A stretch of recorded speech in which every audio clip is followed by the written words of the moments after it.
A paz do Senhor, igreja. Um grande abraço a todos, né? Estamos com muita saudade de nos reunirmos com todos, mas hoje nós vamos estar nos reunindo logo mais adiante. Eu quero deixar um texto aqui para a nossa meditação, que fica em 1 Crônicas, capítulo 29, verso 1 em diante, que diz assim: Disse mais o rei Davi a toda a congregação: Salomão, meu filho, o único a quem Deus escolheu, é ainda moço e inexperiente. E esta obra é grande, porque o palácio não é para homens, mas para o Senhor, Deus. Eu, pois, com todas as minhas forças já preparei para a casa do meu Deus ouro para as obras de ouro, prata para as obras de prata, bronze para as de bronze, ferro para as de ferro e madeira para as de madeira.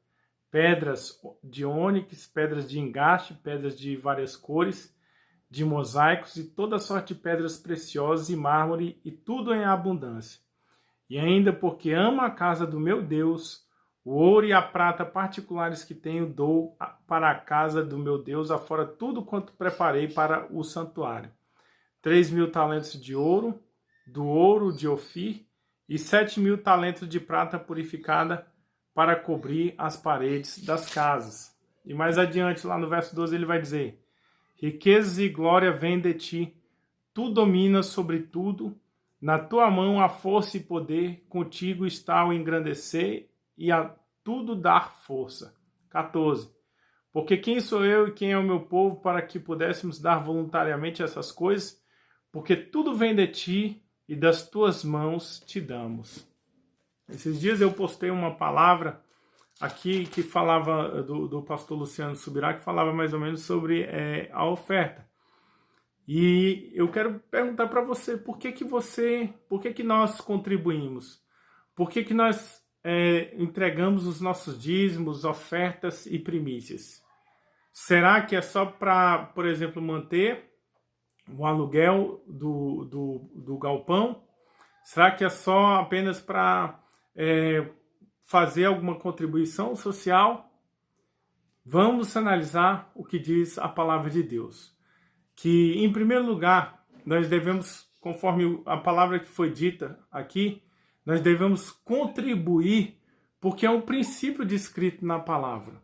Né? Lá em Provérbios 11, verso 24, a palavra de Deus vai nos dizer assim: ó, quem dá liberalmente, ainda se lhe acrescenta mais e mais. Ao que retém mais do que é justo, ser-lhe-á em pura perda. A alma generosa prosperará, e quem dá a beber será descedentado. Ele está falando porque é um princípio bíblico dar. E ele está falando que aquele que retém, né, o que acontece com ele, isso é em pura perda. Isso é apenas um prejuízo. Ele acha que vai sobrar um dinheiro para pagar uma água, uma luz, né, um cano, mas ele vai gastar muitas vezes com borracheiro. Ele gasta muitas vezes com remédio e assim por diante. Nós devemos contribuir porque, conforme o provérbio conhecido 3:9, né, Provérbios 3:9 vai nos dizer: honra, a palavra de Deus nos diz, honra ao Senhor com os teus bens e com as primícias de toda a tua renda, e se encherão os teus celeiros. O dízimo também é relacionado ao dízimo, porque o que eu falei foi sobre primícia, né? Primícia está desde de Gênesis capítulo 4, verso 3, que a palavra de Deus também nos diz lá o seguinte, que ao fim de uns tempos, né, Caim trouxe uma oferta ao Senhor, ou seja, deu o resto. Deus não é Deus de resto. Né? Se você, por exemplo, pensa em dar o seu resto para Deus, depois você pagar tudo, você fica para você, meu querido. Sabe por quê? Vai ter o mesmo efeito que você não dá. Né? Porque Deus é Deus do primeiro. E o verso 4 vai nos dizer: Abel, porém, né, tirou das primícias do que tinha e trouxe ao Senhor. E o Senhor se agradou de Abel e de sua oferta, ao passo que Caim foi rejeitado. Note que o que foi rejeitado não foi só a oferta, foi Caim, porque a oferta ela demonstra o que está dentro do nosso coração.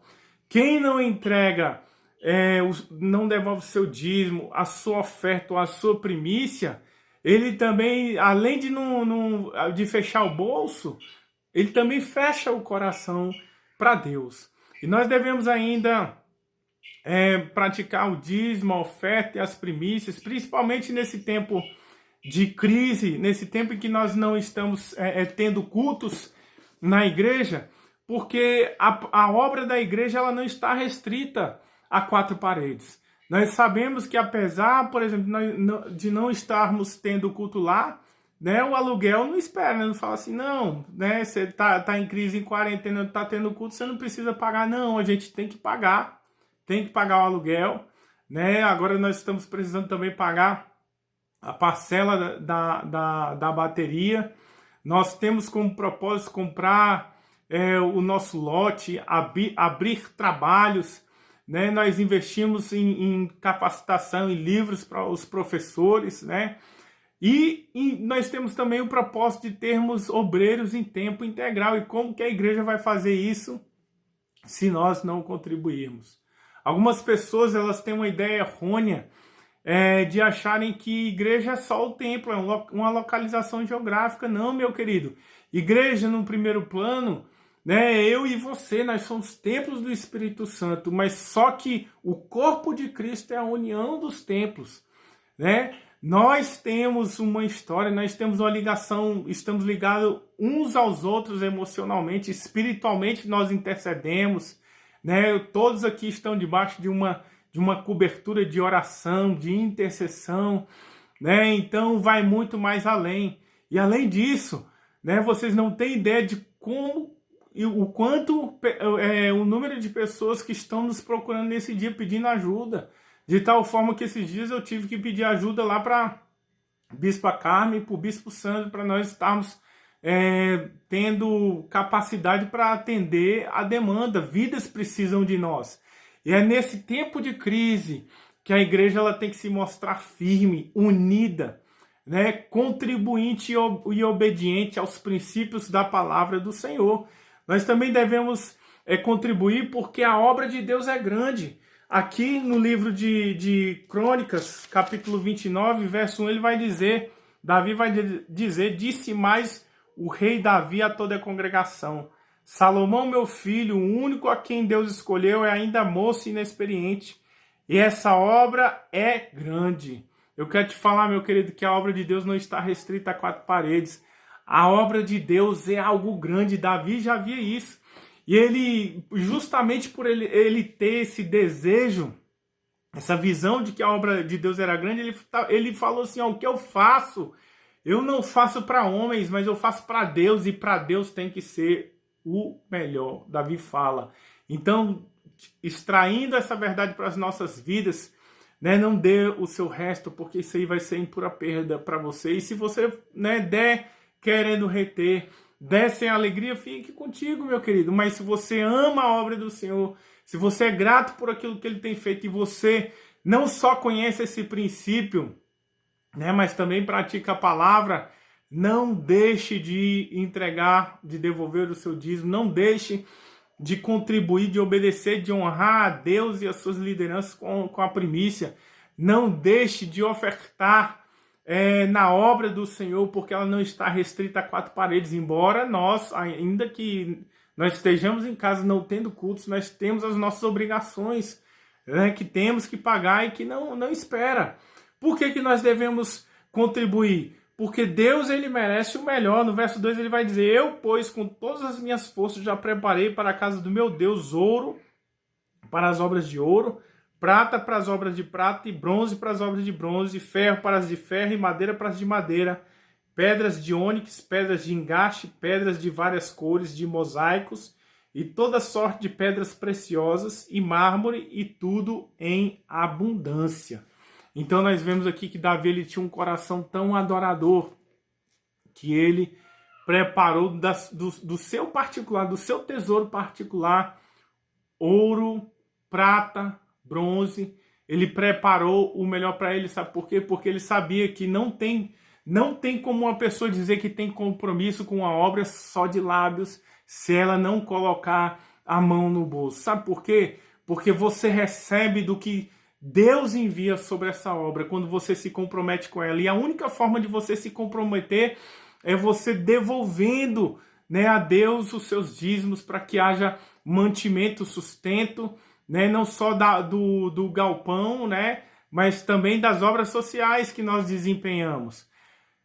Não só das obras restritas ao templo, mas também da obra espiritual, da ajuda aos irmãos, né, da contribuição a pessoas carentes e assim por diante, fora os grandes outros projetos que nós falamos. Então Davi, ele queria dar o melhor porque ele sabia que a obra de Deus era grande, porque Deus, ele é precioso, ele não é homem, né? E outra coisa, nós devemos contribuir também porque nós amamos ao Senhor. O verso 3 vai nos dizer: e ainda porque amamos a casa do meu Deus, o ouro e a prata particulares que tenho, dou para a casa do meu Deus, afora tudo quanto preparei para o santuário. Nós vemos aqui que Davi, ele ofertava, ele dava o dízimo, ele era primiciante, não porque tinha alguém falando, não porque ele estava restrito a quatro paredes, não porque ele entendia que aquilo era uma obrigação, mas por amor. Então, meu querido, nós devemos ser obedientes à palavra no que tange a contribuição, não por obrigação, não por força nem por violência, mas por amor, por gratidão, por Deus nos ter tirado do mundo e nos dar a graça de agora nós estarmos não só sendo alimentados espiritualmente, mas cobertos, caminhando para Canaã celestial. Né? Nós vemos que Deus está trazendo esse princípio e reavivando esses princípios nos nossos corações nesses dias. E nós vemos do verso 5 ao 9 que Deus ama quem dá com alegria. Deus, ele dá a semente não para que nós a comamos toda, mas para que a gente tire uma parte de sustento para a nossa família e o restante para plantar. Se você quiser a bênção, a multiplicação, você tem que aprender a plantar, porque enquanto houver céu e terra, haverá o princípio da colheita e do plantio. Não tem como você querer colher prosperidade se você rouba ao Senhor, se você não obedece ao princípio. E nós podemos ver também pessoas lá fora que nem temem a Deus, mas elas contribuem, elas praticam a tzedakah, elas contribuem com obras sociais, né? Nós vemos que muitas vezes eles fazem muito mais do que nós. E para finalizar, né, nós devemos ser fiéis, mesmo em tempo de coronavírus, mesmo em tempo de crise, porque riquezas e glórias não vêm da força do nosso braço, nem da quantidade de dinheiro que a gente tem.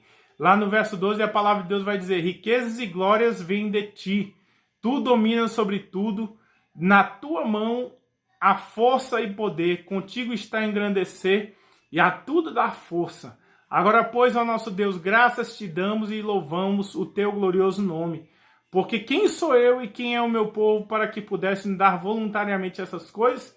Porque tudo vem de ti e das tuas mãos te damos. A palavra de Deus é clara, meu querido, que você não se sustenta pela sua saúde, você não se sustenta pelo emprego ou trabalho que você tem, o seu negócio, mas sim pela fidelidade do Senhor que envia sua chuva sobre ímpios e sobre aqueles que o temem. Pela fidelidade do Senhor que tem te dado força, que tem te dado saúde, que tem aberto as portas, que tem multiplicado a semente no teu celeiro.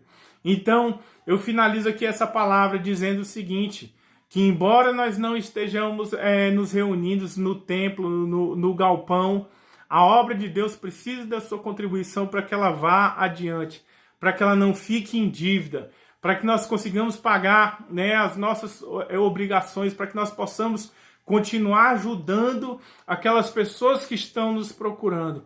A obra de Deus precisa de você. E para finalizar aqui, eu quero te dizer que o maior abençoado quando você contribui não é a igreja, mas sim você.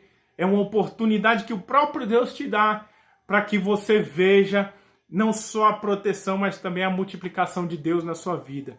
Então, que Deus abençoe os teus celeiros tremendamente, que Deus alargue as suas fronteiras e te dê entendimento sobre o fato de que nós ofertamos, dizimamos e primiciamos, não por uma obrigação, não por causa de um templo, mas porque é um princípio descrito na palavra. Então, um grande abraço e fica na paz.